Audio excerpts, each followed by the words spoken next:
The ironies and paradoxes expressed in the lives of these two founders epitomize the strange and wondrous experience of the nation itself.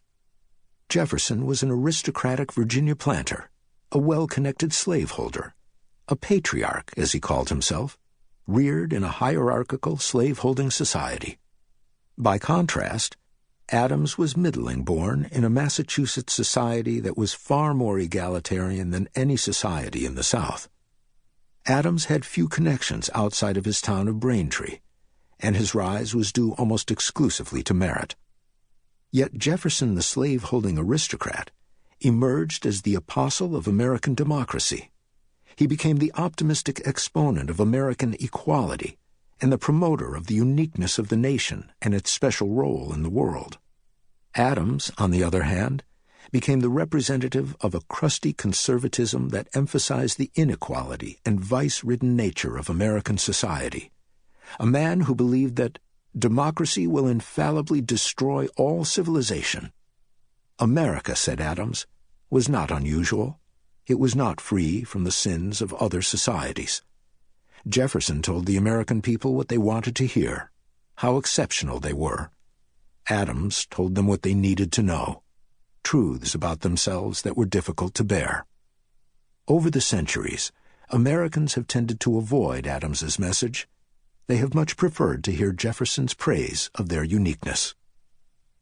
The fundamental differences between the two men could often be subtle and slippery. Other differences were more obvious and palpable. Jefferson was tall, perhaps 6'2" or so, and lean, lanky, and gangling.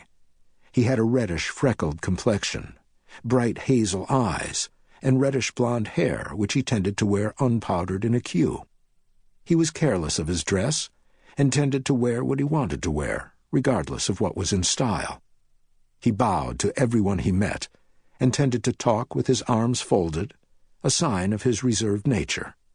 In 1790, William Maclay, the caustic Scotch-Irish senator from western Pennsylvania, described the Secretary of State in the new federal government as a slender man whose clothes seem too small for him, and whose whole figure has a loose, shackling air.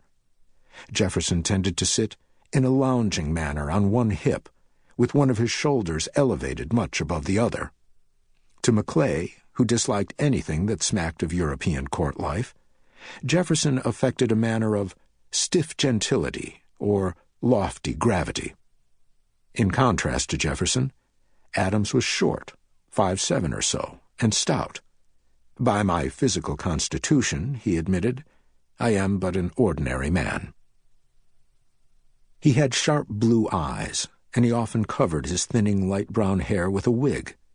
The acerbic Senator Maclay, who had few kind words for anyone in his journal, became increasingly contemptuous of Adams, the vice president in 1789 and thus president of the Senate.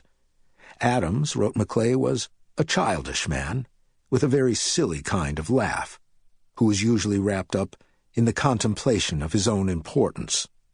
Whenever he looked at Adams presiding in his chair with his wig and small sword, Maclay said he could not help thinking of a monkey just put into breeches.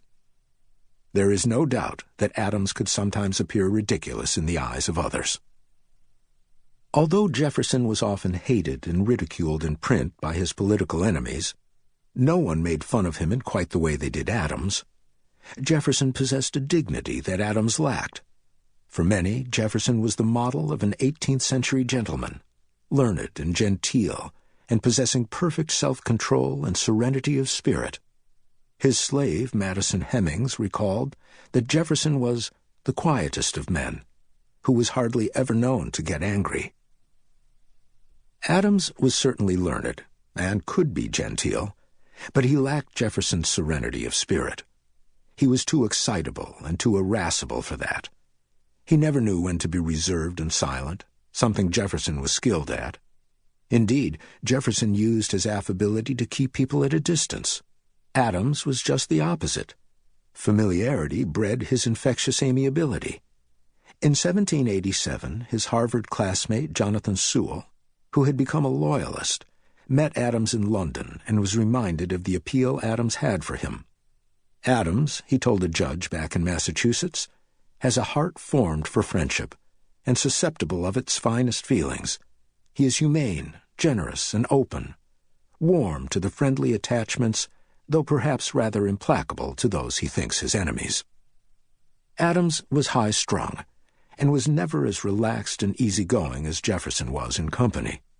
But once he felt at ease with someone, he could be much more jovial and open than Jefferson, more familiar and more revealing of his feelings. As Sewell suggested, people who got to know him well found him utterly likable.